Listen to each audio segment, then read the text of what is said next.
I always tell young people coming out of college when I chat with them, there's different chapters of your life. You really don't know sometimes that you're in a chapter until that chapter's finished. And so when I look back at my career, it kind of looks almost like a hodgepodge of different things, although they've led me to where I'm at now. And so it's not like a straight path to, running a company and writing a book and having a little side business and all that other stuff too. In a corporate world where all employees have great leaders with no egos that create fun cultures where people can do their best work, the employees and companies thrive while doing great things for the customers, themselves, and each other. Well, we know that rarely happens. I'm Jeff Palacio. I have been a leader for over 40 years for every t-shirt size company, from small 16 employees to extra large over 1 million. Please join me while I interview outstanding leaders that will share stories of great leadership and not so great. It will help you become a better leader while poking fun at all the crazy shit that happens in corporate America. Hi, I'm Joe Deshawn, and welcome to the Corporate Couch with Jeff Palacio. Today's episode is brought to you by Exec HQ, a C-suite fractional firm providing elite executives for your business. Today, Jeff is interviewing John Minnis. John is the CEO and managing partner of Compass Capital Funding, a financial institute partnering with growth-oriented companies around the country. John has a bachelor's degree in marketing from Missouri Western State University. Prior to Compass Capital, John held a variety of positions in finance and commercial banking in several organizations. John is also the co-founder and CEO of J. Patrick & Company, an online company offering premium men's accessories designed to last a lifetime. You can learn more about John at compasscapitalfunding.com, and both Compass and Capital are spelled with a K, so that's KOMPASKAPITAL funding.com. Let's listen as Jeff talks to John. John, welcome to the Corporate Couch today. Hey, Jeff, I'm happy to be here. I'm excited to chat with you. Yeah, it's just, we share the same kind of nickname. You're JP and I'm JP. Yours is a little more a good story. So tell us why you're JP. Yeah, good way to I guess intro is I grew up in St. Joseph, Missouri, and went to a small Catholic school, St. Francis Xavier. 26 kids in our class, and being a Catholic school, you have a lot of saints names, and there were 4 Johns out of 26. So our first day of kindergarten, the teacher would say John, and 4 kids would turn their head, and she said, "We have to change this." And she goes, "John Patrick. Patrick's my middle name." She goes, "You're now JP." So I love when people call me JP because I know they've known me for a long time, or they know somebody that's known me for a long time. Right. Yeah. Yeah. No, I love that. Yeah, mine's boring. It's just my first and last name initials. So not a good story, but yes, people close to me will call me JP. So we share that. I always like to start with a fun question besides your initials, but what one thing, even people that know you fairly well, John, what one thing would surprise them about you? I don't know. I think probably the reason I got into business, not a lot of people know this, but I think the reason I got into business, my father was a professor at the local college in St. Joe, and then he also was a head baseball coach, actually started the baseball program up there. And so he worked a lot. He was always off on recruiting trips, or he's traveling with baseball. And he even officiated games and referee games at night to make a few extra bucks. And so I didn't get to see him a lot. I would say there's 2 things about this story. He made me a morning person because one of the ways I could spend time with him is to wake up early in the morning while he was drinking his coffee. I would be eating my Cheerios or whatever. And so he helped me be a morning person. And then the second thing was when he was reading the paper, he always had the sports section. So I had to read another section, and I started to read the business section early on, of course, not knowing, what was printed on the page, but slowly, I think by just looking at different things, I got excited about business, and that's probably the main reason I'm in business. Yeah, I love that. I was going to wait a little while for this question, but you're like the Mark Wahlberg, Dwayne Rock Johnson of CEOs, right? So you're a morning person. What's your workout routine? Yeah, so working out and exercising is one of my non-negotiables. Everybody kind of has some non-negotiables. That's one of mine.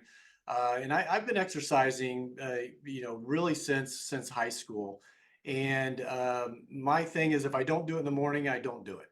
So I wake up early in the morning, and it depends on the day, but it can be anywhere from 4 to 5:30, and I'll hit the gym, usually more weight training than cardio. However, I did cardio in my younger days, and then your knees kind of, don't want you to do cardio very much, at least my knees. So workout, exercise every morning, and I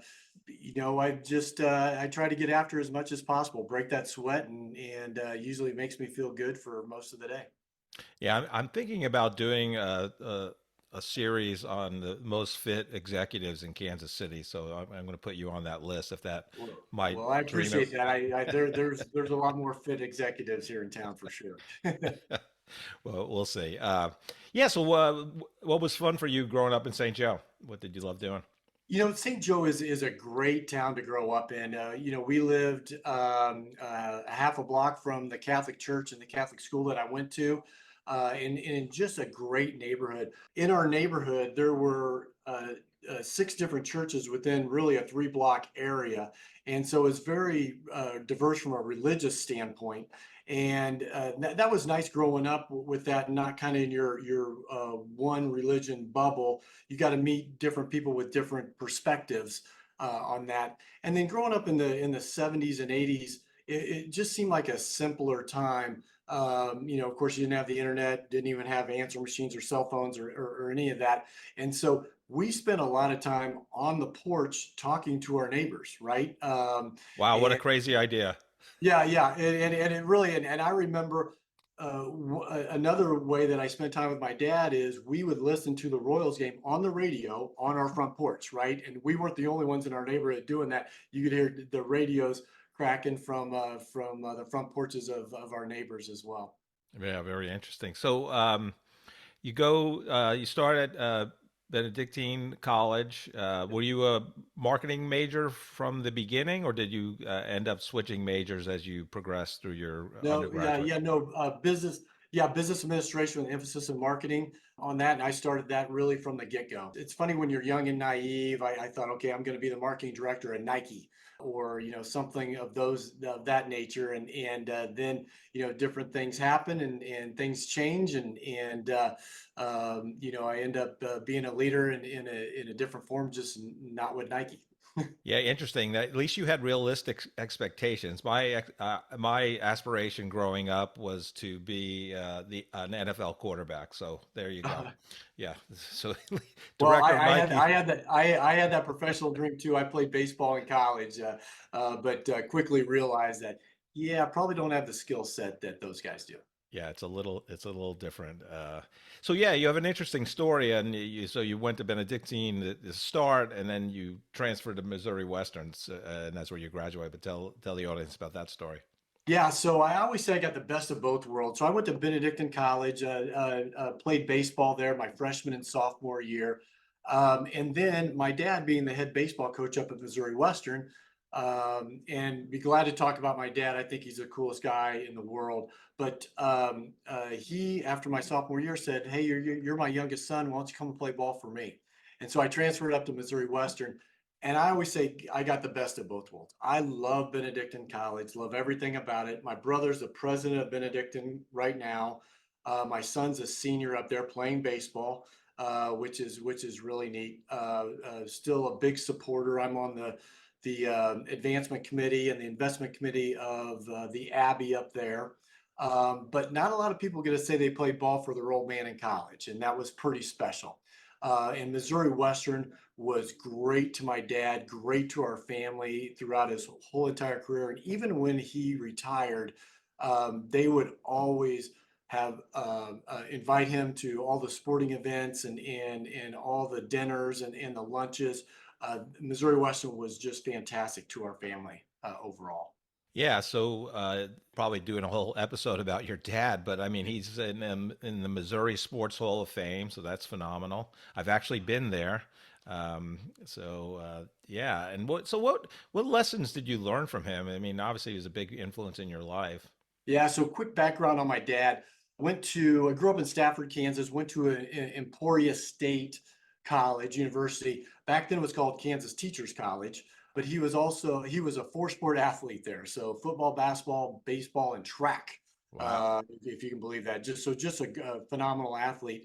While he was also going to school and playing all those sports, he went to OCS with the Marine Corps and was commissioned an officer and was in the Korean War and did his active duty and then was in the reserves for, I think he ended up being in for 28 years. So retired to lieutenant colonel, right? Wow. So, okay, so that story would be cool just in and itself. Then he starts to coach and teach at Waverly High School in Waverly, Kansas, where he met my mom. Then the nuns called him from Bishop Ward High School, went there, coached there for 13 years, won two state championships. I think he came in second like four times in baseball. First, I don't know if this is totally accurate. I've been told this by a number of people, but the first high school baseball team to go undefeated and win the state championship in baseball in the state of Kansas. So Wow. that was kind of cool. Started the baseball program at Missouri Western in 69, was there, retired in 99, so 30 years in the college ranks.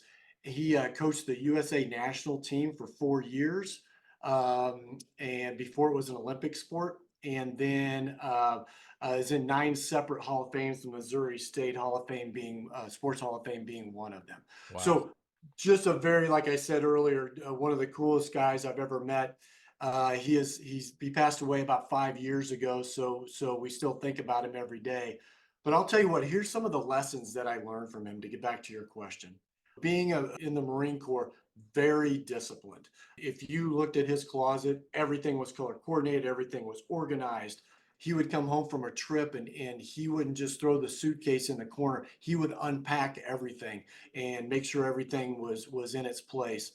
If you talk to my wife, she will say the same thing about my closet. I wasn't privileged enough to serve in the Marine Corps, but I got that from him. Being a morning person, I got that from him as well. Waking up early in the morning and getting the day started. And you make your bed every morning, probably. I make my bed every morning. Absolutely. So, just those little things that can really set the tone for the day. Um, Being organized, getting up early, for me, exercising, and making your bed. Those little things that I learned from my dad I think set me up for success for the day. And I'll tell you what, if I don't do some of those things, if I for some reason I don't exercise, for some reason I don't make my bed, it's always in the back of my mind, like, man, I should have done that. Right. So I learned it from my dad, but I just try to get up and get after it right in the morning. Yeah, I love that. So you graduate from Missouri Western, and so tell our listeners about your first job out of college and how you got it. Yeah. So I have an interesting career to kind of lead me to where I'm at now. And I always tell young people coming out of college when I chat with them, there's different chapters of your life. You don't know sometimes that you're in a chapter until that chapter's finished. And so when I look back at my career, it kind of looks like almost like a hodgepodge of different things, although they've led me to where I'm at now. And so it's not like a straight path to, running a company and writing a book and having a little side business and all that other stuff too. But my first job out of college was a banking job, which is funny because I'm in finance now, but it was a teller at a grocery store branch, if you can believe that. So if you ever go in a grocery store, they have them in Walmarts and Price Choppers and all that stuff. They have a bank branch in there. And you're not really just a teller. You kind of do everything. You're opening up accounts and, you're taking deposits, giving out cash, all that other stuff. But that was my first job out of college. And crazy enough, I saw an ad in the newspaper and applied for it and got a job. I mean, that's not how you do things nowadays, but Right. that's how I got my first job. Probably also have to tell people where the something that was on sale, what aisle it was into. You had to do everything. Well, so I'll tell you, it was even more than that, Jeff. We had to advertise and market and sell as well. So we had to get on the PA system and we had to actually come up with our own story like, hey, we have CDs for 3.25% for 36 months or whatever it was. Right, right. So that was one thing we had to get on the PA system. I can't tell you how many times I got halfway through and had to hang up. It was actually like a phone. You had to hang up, botch that. But the other thing we had to do, which was even harder, is we had to go through the aisles and talk to people to see if they wanted to open up an account at our bank there. So Wow. you can imagine the regulars, they see me turn the corner and they just automatically head the other way. Like I'm here just to do my grocery shopping. I don't want to bank. I want to open up a bank account. But Right. a lot of lessons learned in that, right? Sure. It's being able to talk to people you don't know, being able to overcome your fear and then also how to sell and talk and convince people why they should bank with you. Yeah, that's great. That's a great story. Yeah, yeah. Get over, get out of your comfort zone. There's so many good things there. I know you spent some time in kind of the office equipment, copiers, and all that. Did you go from the bank to Icon? No, so I went to the bank from the bank, and then I started really actually a true sales job. Most of my career is really kind of in that selling, sales management, general management function. But right after the bank, I went to a company called Saratech Corporation. It's located in Boston. And a crazy story, I played baseball with a guy from Benedictine, and he was from Boston. And after we got out of college, I'm working at the bank. He was working for the Saratech Corporation, and it was a gift company. An old line, actually, their lineage went back to Paul Revere. They were a silver company. They made silver gift items, so silver picture frames. They even made silverware, sterling silver, Christmas ornaments, things of that nature. Anyway, he was working at this company in Boston, and his territory was Missouri, Kansas, Iowa, Nebraska, and then like 7 other states, right? So he had a big territory for this company. And they sold to retailers. Like back in the day, it was Jones and Macy's and but they even sold to high end like Tivol and Borsheim's up in Omaha. Anyway, he would come in town and he'd always stay with us because he's our buddy. And so he would stay with us and I always said, hey, I want to get into sales. If you ever hear anything, I'd be interested. Well, one day he comes in town, invites me up to Jerry's Bait Shop up in Lenexa, if you're familiar with Jerry's. Oh yeah. And we live like 2 blocks from there, so you could walk there and back. Oh wow.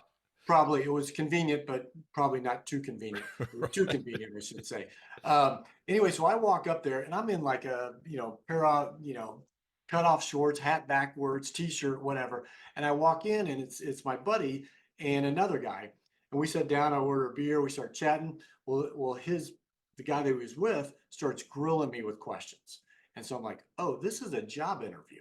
And Oh God. so I must have did okay because they gave me the job. I took over Missouri, Kansas, Iowa, Nebraska, and I moved to Boston for a year. So I had to learn the business, moved to Boston for a year, learn the business, came back and ran Missouri, Kansas, Iowa, Nebraska. So did that in between banking and then working for kind of two products companies, Fortune 500 companies at the time. So Icon, which is well known for selling copiers and faxes, and then Pitney Bowes, which is well known for selling mailing machines, metering machines. Although I didn't work in either one of those divisions, I was in special divisions of both of those, which was a great training ground. Not to kind of belabor my experience, I left Saratech Corporation to work at Icon.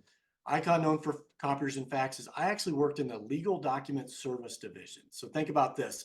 Back in the day, before everything was scanned and on the web and in the cloud, it was paper copies of documents, right? So if a lawyer had a litigation case, both the prosecution and the defense had to have copies of all the legal documents. we were the third party that made those copies. So back in the day, um, that was when the tobacco companies hadn't lost any of their cases. And so when they did a document production, it was pretty large. At one point, we had 36 copiers running 24 hours a day, 7 days a week, 365 days a year. Jeez. Um, and so it was a big operation. And we would just have pallets and pallets of copies to make. And it was a really neat job for me because I got in originally. I was in sales, had like about 10 law firms that I dealt with, but then I moved into management. I was a very young manager at the time, probably 26, 27 years old.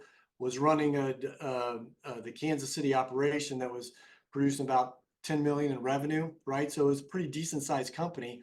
And I remember the greatest thing my boss could have done was he lived in Houston. He said, "Hey, this is your operation. Run it like it's your business. I'm going to be watching from afar. If you need me, give me a call. We'll have once a week, calls to discuss some things, but I want you to run it like it's your business." And of course, being young, I made some mistakes, learned from those mistakes, but man, I was hiring, I was letting people go. I was ordering our raw materials. I was helping sell. It was a great experience for a young person to go through, and did a very similar thing at Pitney Bowes, but that industry almost doesn't exist anymore because all those Right. paper documents got scanned. I remember having a say a $500,000 copy project.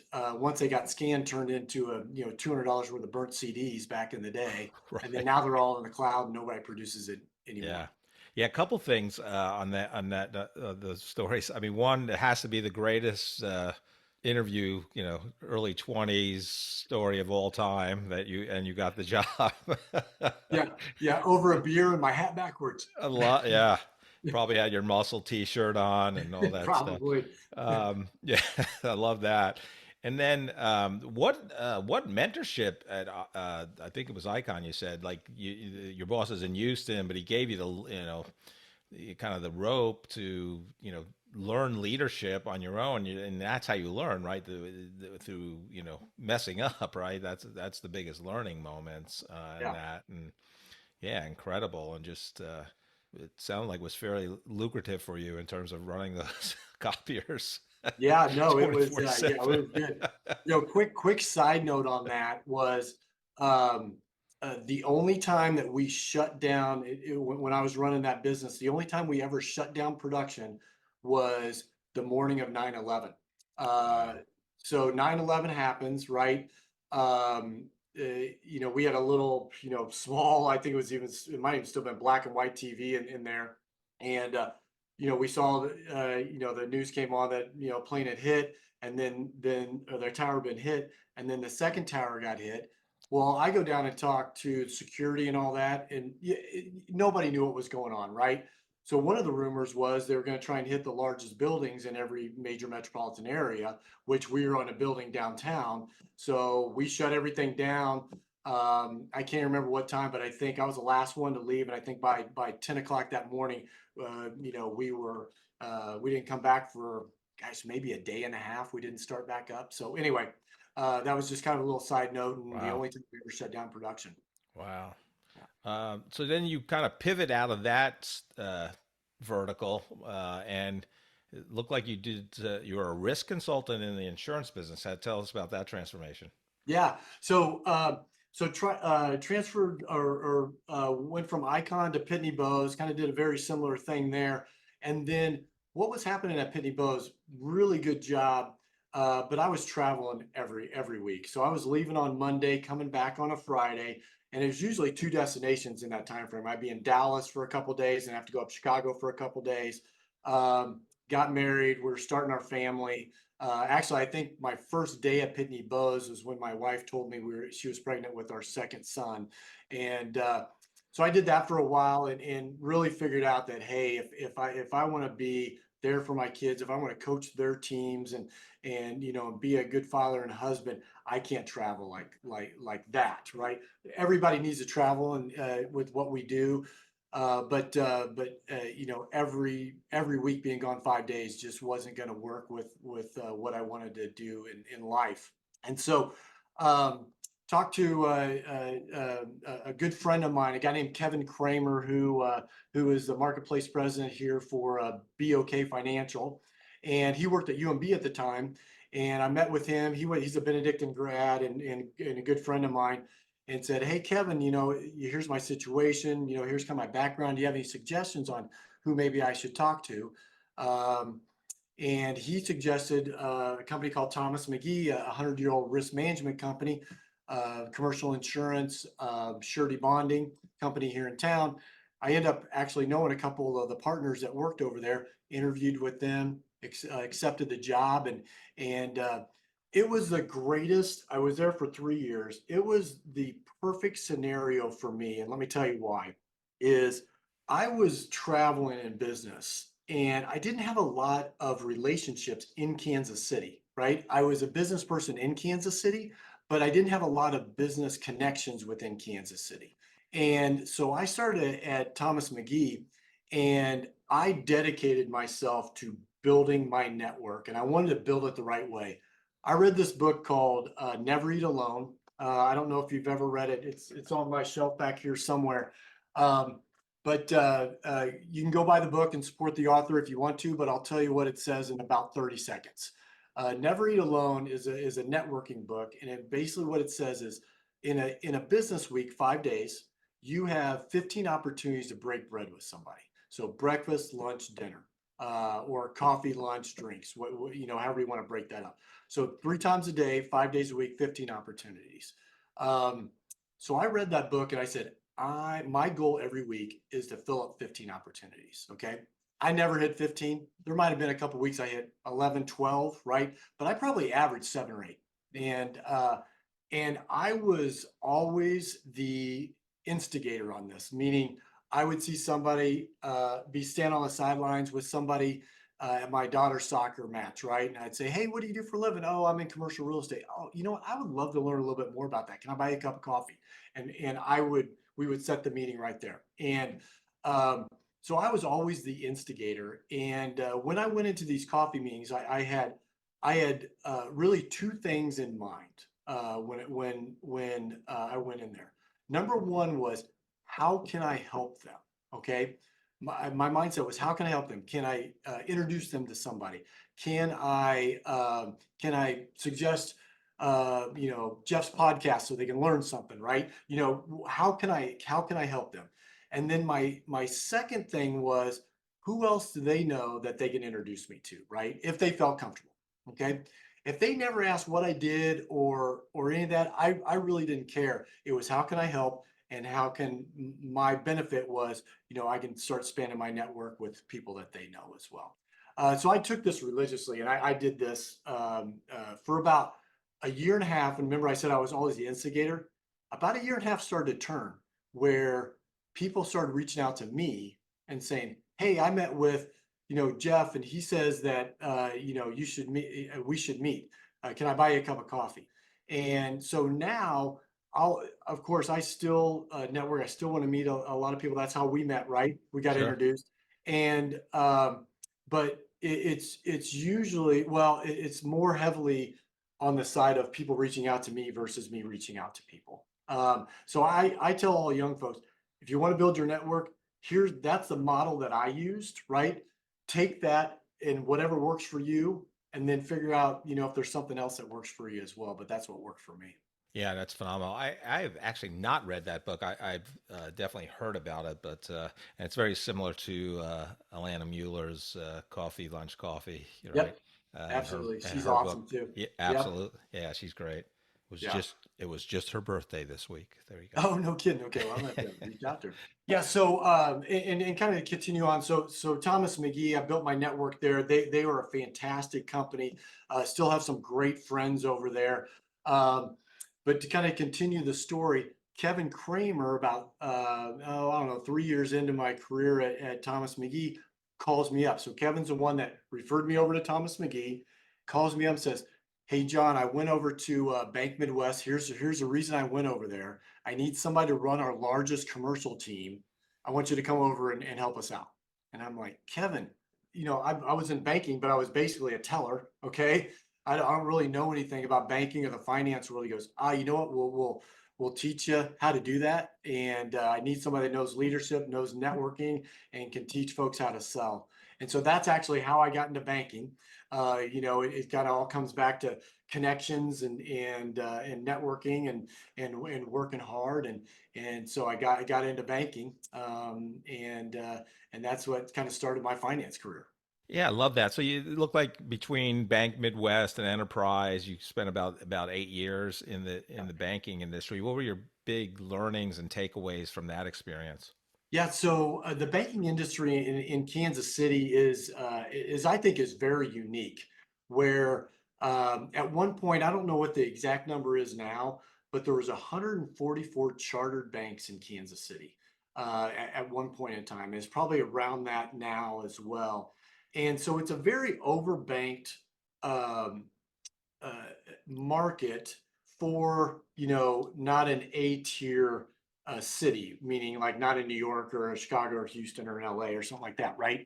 Um, and so the one thing you learn at being a banker is it is all about those relationships, right? You have to be good, you have to be at a good bank, and you have to do things right, but you have to have those relationships and build those relationships over time. And I was in leadership roles in those banks, and being able to help coach young bankers up. You got to know the finance side too, but you're not going to get anything done unless you're actually out of your office and meeting with folks.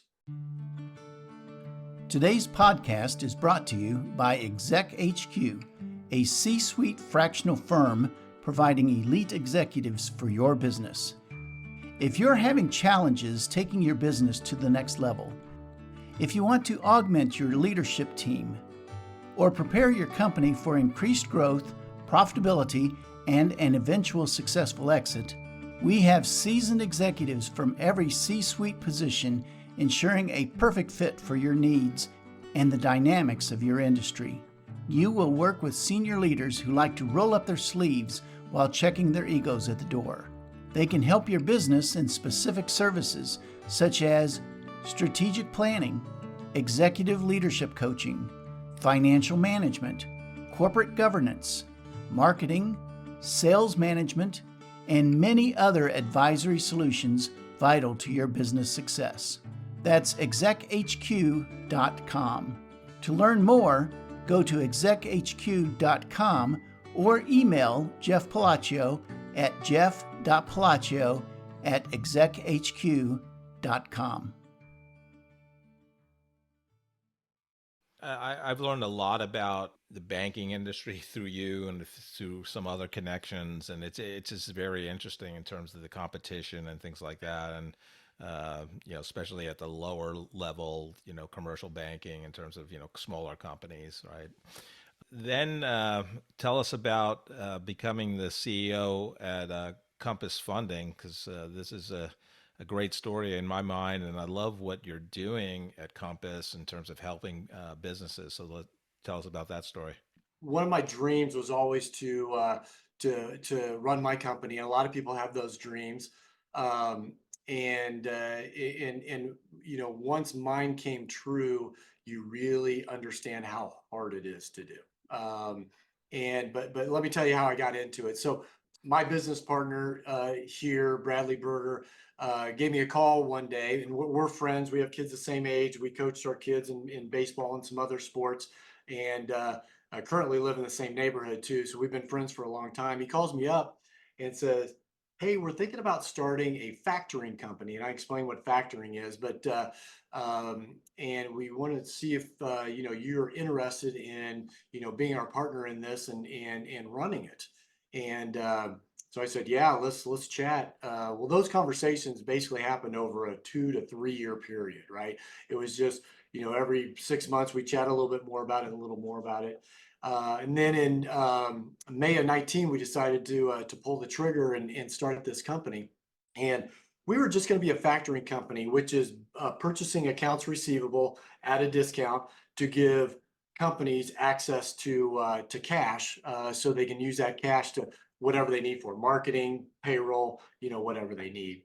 Um, so as I'm, starting to open up the bank accounts and get our insurance and setting up the website and all that, I get a call from somebody I knew within the banking world, and they said, "Hey, I have this loan. Would you be willing to look at it and do this loan for me?" I said, "No, no, no, we're going to be a factoring company." And he goes, "Okay, will you at least give me your opinion on it?" I go, "Sure, send me all the information over." So he sent it over, and I look at this, and I go, "Well, this is a good deal. We should look at doing this." And so we ended up doing that loan, and we did 6 other loans before we did one factoring deal. So we started as a factoring company, Right. and then we quickly became a lending company, and then doing factoring. And we've evolved since then. But let me tell you kind of who we are, so you kind of get a sense of it. So Yeah. we are a private financial institution. We operate just like a bank, except we're using private money. And we work with growth-oriented companies. That companies are growing at a pace where maybe the bank is a little uncomfortable with the pace of the growth or the risk of the growth. So what we do is we come in and we bridge that gap until that growth has been stabilized, and then we hand them back to the bank, right? So we tell everybody, if you can go to a bank and get the capital and the debt that you need, please go do that, right? But if you can't, that's when you find us, and we can help you through that growth period. And we can do that through debt products like loans or leases, equipment leases as well, through the factoring. We do a little bit of equity. We don't go out and seek equity. That's more on the back end, but it's mostly lending and cash flow solutions like factoring. Yeah, so John, you had obviously up to this point a ton of leadership experience and running divisions and teams, and but kind of what when you're officially in charge and the CEO, what was your biggest surprise, biggest learning early on when you took that role? My weaknesses or deficiencies are highlighted when you have a small group and you're running the show, right? And so that's probably the one thing that I learned, and I quickly realized that I need to hire for my weaknesses, right? And so that's what I put the plan in together into for was, hey, let's get very smart folks in the areas that I'm not as good at. And so that was something that I learned early on, and tried to implement as quick as possible. Yeah, I think you also shared with me when we met over coffee that there was something going on with the company, and the revenue where it wasn't where it's supposed to be, and you implemented some kind of communication plan. I'm hopefully remembering that right, but if you want to share that story, it might be a good one to share with the audience. Yeah, so with what we do, our the companies that we're dealing with, there's some inherent risk in us lending them money, right? And so we have to do our underwriting. We underwrite just like a bank. We go through an approval process just like a bank. But with there being elevated risk, bad things can happen, right? And so when that happens, it's imperative that you have strong communication with the borrower in an example, right?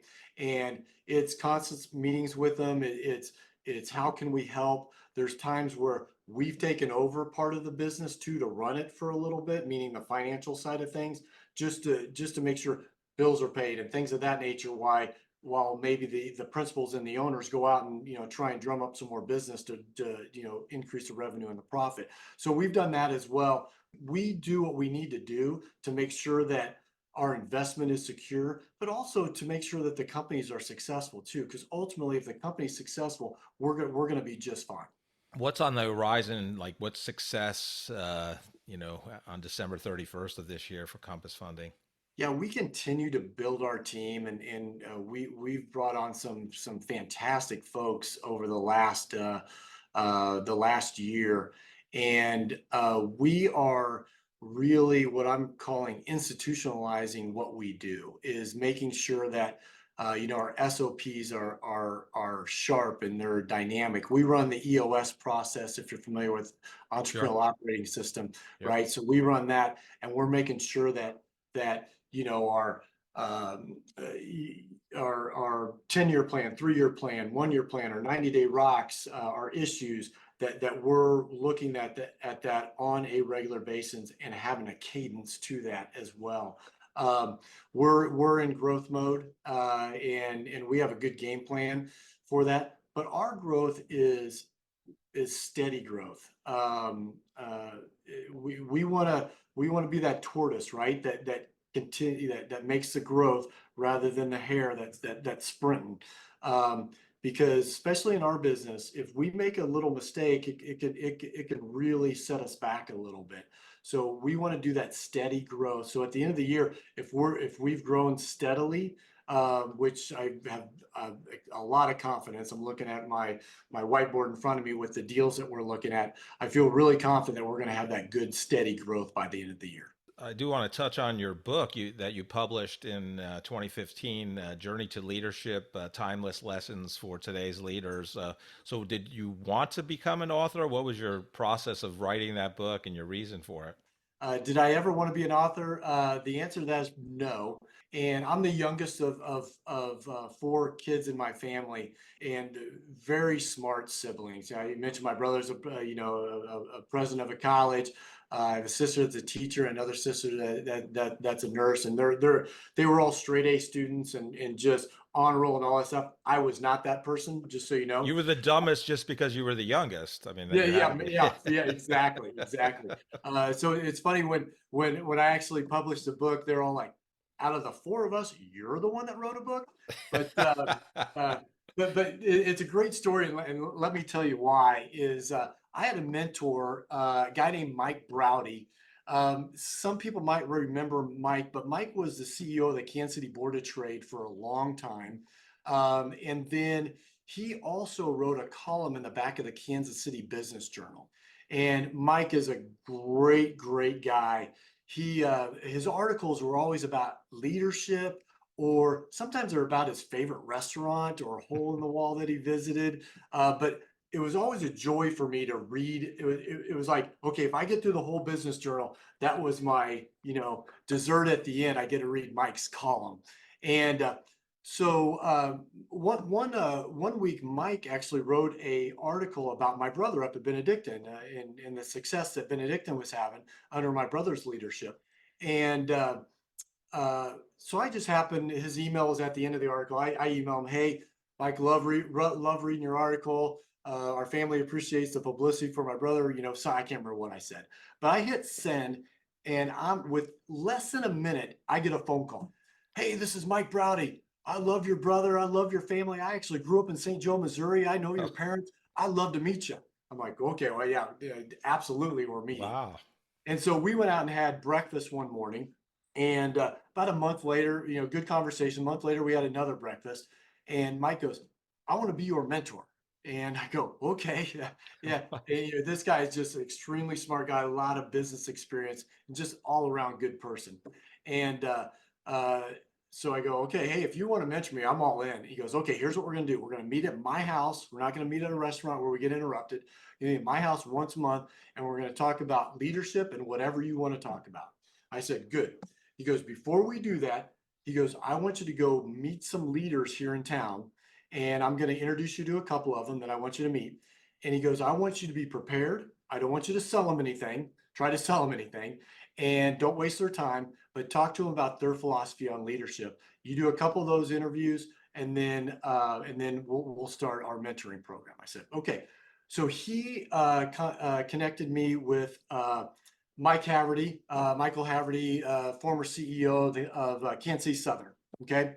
And I kind of already known Mr. Haverty. He's a big supporter of Benedictine, so I kind of knew him. We kind of knew each other. Anyway, I go meet with Mr. Haverty. I'm prepared. I have 12 questions here, all about leadership, all this stuff. I'm ready. I'm not going to waste his time. I'm going to get some good insight. And I'm sitting there waiting for the meeting. And I go, you know what? I got a unique opportunity here. I'm going to add a 13th question of, hey, what other leaders in Kansas City should I meet? And so great little meeting with Mr. Haverty. Asked the 13th question. He gives me somebody. I go meet with them, same 12 questions, ask the 13th question. So just by chance, I meet with like 26 different leaders in this process, right? I had a stack of notes. I can't even, probably 3 or 4 inches high, right?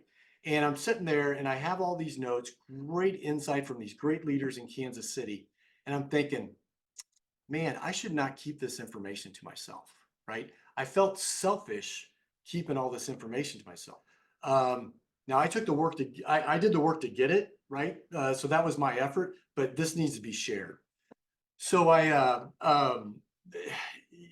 kind of a long story short, but I'm like, should I tweet this out? Should I start a blog? A buddy of mine named Patrick Carr, good friend of mine. He's also a business partner on a side business with me right now, Yeah, we're going to talk about that. which we can talk about later. Um, he had written a book. And so at the time, he was a president of Hallmark Canada. So he lived up in Toronto. I called him up and I said, Patrick, I got this idea, got all this information. I want to I'm thinking about writing a book. How hard is it? And he goes, he called me JP because he's known me for a while. He goes, hey, JP, it's really hard, but I'm going to walk you through the entire process. And I said, okay. So my friend, Patrick Carr, walks me through this process. Never would have had a book without my friend. Ends up coming out with this book called Journey to Leadership. Really what it is I do a little intro to a chapter on a subject, and then it's all the quotes from the different people that I met with. And so it's a really easy read. It's something you can throw in your briefcase, keep on your desk, and you can open it up to any page and get some wisdom from some leaders in Kansas City. God, I love it. And I'm forgetting the person's name, but I do remember the back page of the Business Journal. Oh of yeah, that Mike Rowdy. person. Yeah. Yeah. So how old were you when he started mentoring you? Let me think about this. So I was probably mid 30s, maybe Yeah, upper that's 30s. yeah, that's Yeah, phenomenal. I mean, yeah. that's just a gift. I mean, really, It, it's great. it truly Yeah. was. It's just, the stars were aligned on that one for sure. Yeah, so let's talk about J. Patrick and Company, your new business venture. Look like you're about 13 months in on that. Yeah. Tell the audience about that. And Yeah, no joke, but we started April Fool's Day of last year is when there you I go. think we got the LLC. But yeah,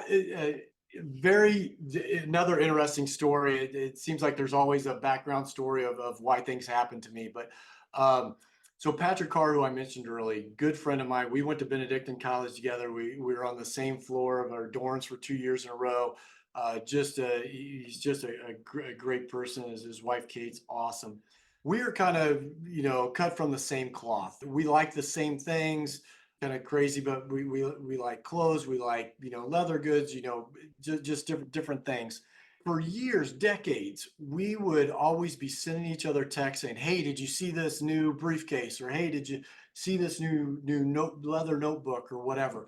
And inevitably, he would buy it, I would buy it, and we kind of compare notes and all this stuff. And so this has been going on for, like I said, a long time. So we go out to dinner with our wives, and we're talking about something, and I think it was Patrick's wife goes, "You know what? You guys buy all this stuff all the time. Why don't you just start a company and make what you want?"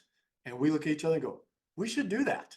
And so we put together. We wanted to do is marry kind of modern technology and kind of manufacturing with kind of the old school vibe. And we wanted to build accessories that would last a lifetime, that we're going to be able to pass down to our kids.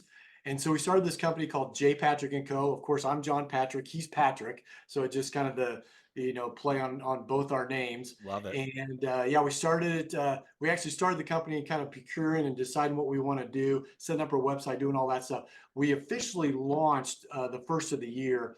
And so you can find us at j-patrick.com. But we started with 5 products, and our signature product being a pocket leather notebook. It's a vegetable tan leather. When you pick it up and you feel it, it almost feels like Corvin, but it's vegetable tan. It goes through a 7-step process. The attention to detail that we put in there, mostly Patrick put in there, where the stitching ends. We got a navy blue kind of dye on the inside. It's just really neat. It's something that we always say a gentleman should always have something to take notes with, right? And you can take notes on your phone, but a gentleman takes notes with a pen and Yeah, paper. That's why I Um, want. That's why I carry this everywhere. there you go. There you go. And so that was our signature product, and that is something that because of the manufacturing process and the tanning process, it's something that will last 100 years. Wow. And we got that idea because Patrick's father-in-law sold seed and chemicals to farmers, and he still has his notebook, and there's notes in there from 1910, Oh right? my So we gosh. wanted to mirror that. That's our one signature product. Our second signature product is a collaboration with Boker Knives. So Boker is the oldest continuous knife manufacturer in Germany, and we did a collaboration with them. It's a small pocket knife, and the reason we did that as our signature was one of my dad's saying was every man should always carry a knife, right? You never know when you need to cut a string off a suit jacket or open up an envelope or, cut a lime if you're, having a cocktail, right?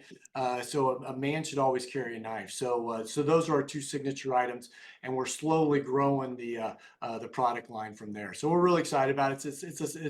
It's definitely a side business for us, but it does take up some time on the nights and weekends for sure. Yeah, I'm sure. Yeah, growing up in New York, our knife of choice in our pocket was a switchblade, but that's another story.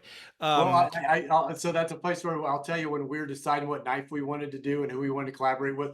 Of course, we bought a lot of knives, and one time we were going through Boker's catalog, and they had a switchblade. I'm like, well, I want to get one of those just so I have one. yeah, So, right, yeah, that's exactly. My cool. my brother's 10 years older than I am, and he had a switchblade, and I was like always like playing with it. When he, Yeah. without him knowing. Oh, sure. Yeah. Um, so what, I mean, it's so interesting though. So you're both, he was head of Hallmark Canada and obviously an executive like yourself. What was the learning process? Because obviously you're not in this business, like what was your process to kind of get the company up and going? Yeah, so I think the first thing is just deciding what initial products we wanted to do, and so that was the main thing. And then, I mean, really from start to finish, I mean, we had to come up with our story. We did a little photo shoot for the website. Setting up bank accounts and the credit cards, QuickBooks Online, kind of doing all that for the structure side of it. But I'll tell you what, probably the hardest thing was our attention to detail. We wanted it to be on another level. And just kind of going back to the notebook, there's a lot of notebooks out there, and we understand that, right? But we wanted to make sure that ours fit the vision that we had. And so if you ever notice when you do a notebook, there's got to be a stitching around the outside. If you're looking at yours down there, there's probably a stitching on the outside. Well, most stitching, you have to overlap a stitch, because you're going all the way around. You got to overlap it. Well, normally that overlapping is on the lower right-hand square of when you open it up. Well, that's where our logo was going to be, right? Where our stamp logo was going to be. So we didn't want that double stitch there. So we had our partners move it to a different place, right? So the little levels of detail like that. We got a little pocket where you can put business cards in there too. We want it curved out so you can actually reach the cards and you weren't digging for them in there. So just the level of detail was probably the biggest surprise because every time we decided to do something different, it delayed the process. So that's why we started the company on April 1st, but really didn't launch till January 1st. And of course, we wanted to launch before the holidays, but we just, didn't get the exact product completed until after that. Yeah, that's a great story. I see a picture, kind of the iconic picture of the Kansas City Star in your background there. Is that a homage to your dad, or what? Is there a story behind that? It's the spirit of Kansas City. So Okay. it's a Norman Rockwell Oh, painting. right. Yeah. Okay. I Yeah. thought I was trying to read it. I thought it said Kansas City Star, but yes, Yep. No, Norman it's called Rockwell. it's Yeah. called the Spirit of Kansas Yeah. City. And somebody's going to have to fact check me on this one, but um, I think it was after the flood, the big flood back in where 40s, 50s. 92 or No, the 4? previous one before that. Oh, okay. Yeah.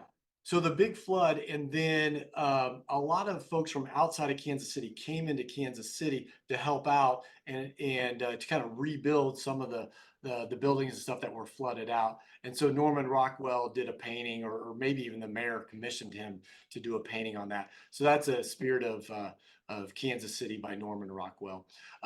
So it's funny you mentioned that painting. So we moved into new offices about 2 years ago, and it was just plain, and there was nothing in here. My wife came in and she goes, "Okay, we got to decorate this." So she brought me some pillows for my couch, right? Oh, And then yeah. so I said, "Okay, I want three things in my office." I want the Spirit of Kansas City picture. Okay, I want an American flag, and then I want something to represent business, but that will also be a piece of art that will immediately get people talking.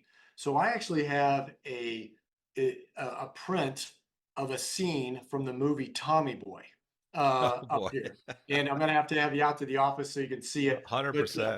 But 100%. it's when he's trying to sell something, and Oh, the anyway, fire truck's on fire. yes, exactly, exactly. Love That's it. exactly the scene. So anybody that comes to my office, it is absolutely a topic of conversation, and it's funny, but he's selling. It's business, right? Yeah. So it kind of represents what we do too. That's hysterical. I was head of marketing for an advertiser for Bayer Crop Science, and during a national sales meeting, so VML was one of our partners, and they helped me put together a presentation. So I literally stood up in front of the sales force, and I played that scene from Tom Boy.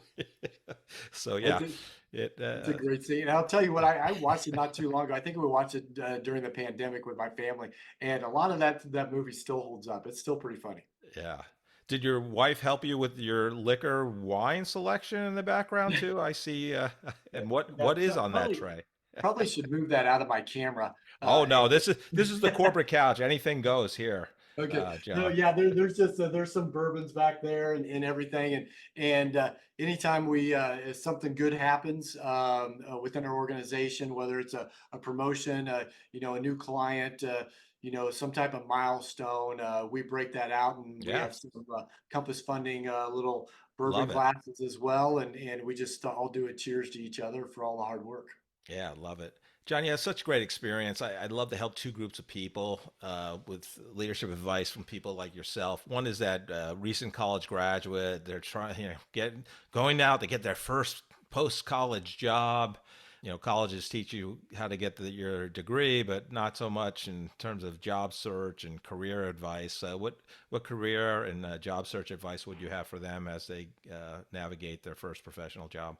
Yeah, good timing on that question too. It's the time of year when you got the graduates coming out and kids looking for internships as well. So I've been inundated with LinkedIn requests and emails and phone calls from various folks to see if I can help out. I'm a guest lecturer up at Benedictine College every semester with their upperclassmen in the business department to talk about this very thing. And there's a number of pieces of advice that I like to give. And I always mentioned, like I mentioned earlier, the Never Eat Alone book, right?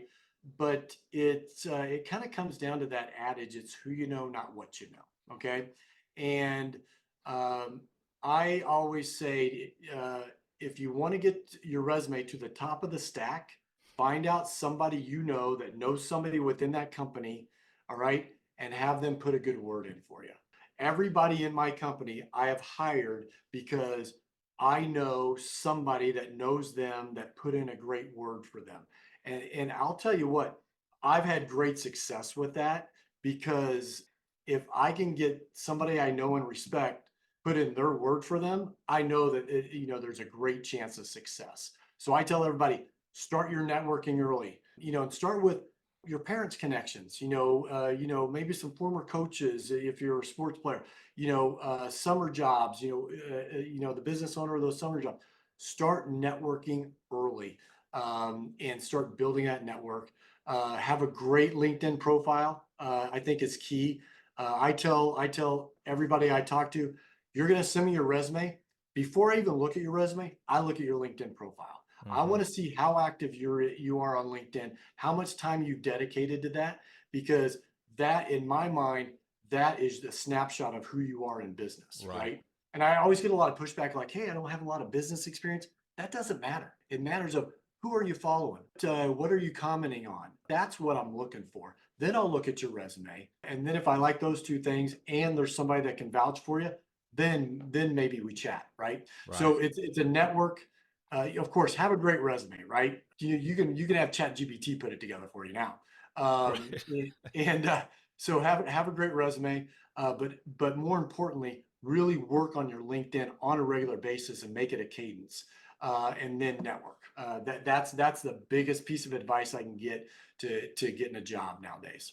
Yeah, no, I think that's great advice. The second group, and while everybody is a leader, right? You don't have to have people reporting up to you from an org chart perspective. But once you do get that responsibility, it is different, right? You're now responsible for more, to being more strategic. You're responsible for a team of people and making sure everything works, and you achieve goals and cohesiveness, and you build psychological safety for the team, and so they can speak up. But for people that are just beginning that leadership journey, what advice would you have for them? I think the biggest thing is hire good folks and then remove all the obstacles away from them so they can do a great job.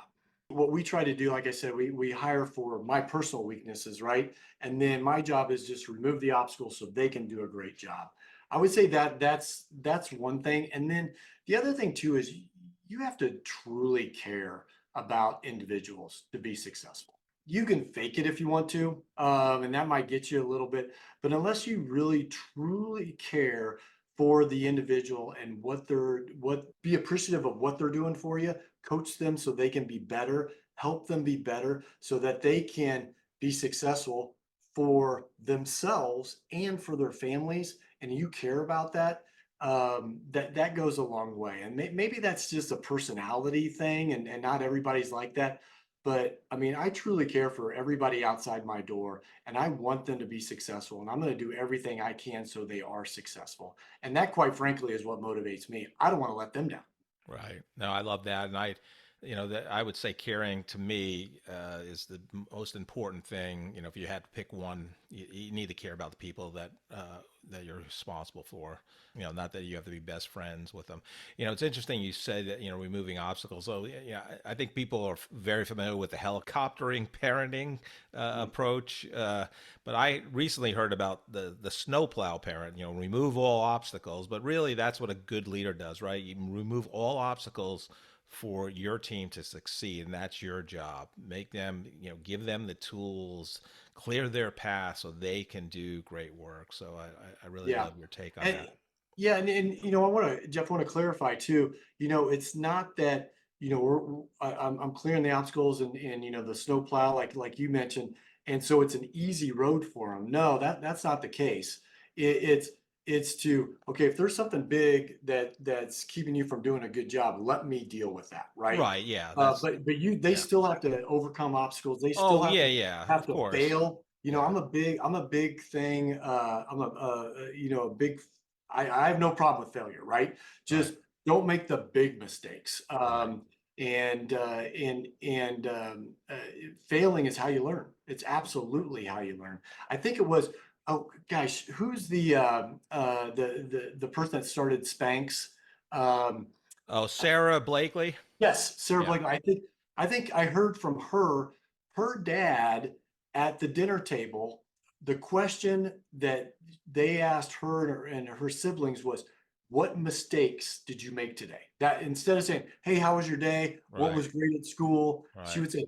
He would ask, "What mistakes did you make today?" And then they followed up with, "What did you learn from those mistakes?" Right. I think that's a Wow. great way to learn to really uh, sometimes people are so afraid to make mistakes. That's how you learn. Yeah, 100%. 100%. John, you've been great. It was a great conversation. I love talking to you. Thank you for coming on the corporate couch today. Hey, thank you, Jeff. This was a pleasure. Thanks. I just really like John Minnis. I'm so glad Katie Irvin introduced us. But I mean, so many good things out of his career journey and life. I mean, the influence of his dad and how he got up early so he can spend time with his dad. His dad is he's in 6 Hall of Fames. I think 30-year coach at the Missouri Western in St. Joe, Missouri, baseball coach. He got up every morning with his dad to spend time with him, and he his dad always had the sports section, Reading the paper. reading the paper, and Yep. he would read the business section, and he goes, "That's how he got interested in business." I mean, that's pretty good. That's unique. In a lot of ways. And then might be the greatest interview story of all time, getting his basically his second job. He was a bank teller at a grocery store, which is a good story in itself. But his buddy was in town, worked for, I believe it was Saratech Corporation. They were a kind of gift tchotchke type of company nationwide. And his buddy was in. They went to Jerry's Bait Shop in Lenexa, Kansas, a local bar establishment, thinking he's going to meet his friend for a couple beers. He lived right close to Jerry's. He said it was too close, growing up in his 20s. And anyhow, he shows up, hat on, baseball hat on backwards. He's got his T-shirt on, cut off shorts. And there's another guy with his friend, and he thinks nothing of it. They start drinking. And then the other guy starts grilling him with interview questions. Yeah. And, hat on backwards. He's a couple beers in, gets the job. Turns out it was a job interview all along, right? Sales interview. So I guess I'm assuming, and I didn't ask John at the time, I'm like, I think it was a surprise even to his friend, maybe. I don't know. But it's so interesting. But that got him into sales. And then, he was in this copier business, but he was in the legal services business division. And he had a bunch of law firms, I guess legal services, and he had a bunch of law firms. And this was during the big tobacco suit settlement. And he said they were running copiers, 36 copiers, 7 days a week, 24 hours a day, 365 days a year. Yeah. Now, if he didn't make some money at that point, I'd be pretty surprised. But I thought that was incredible. And then, I forget where he pivoted to. He was kind of in insurance and the credit risk. It was one job. He was really traveling a lot. Leave Monday, come back Friday. And I really respected him. He said, look, I had to stop doing that because I wanted to be a better spouse, a better father. I wanted to be present. I wanted to coach my kids, in their sports. So I really admired that, really.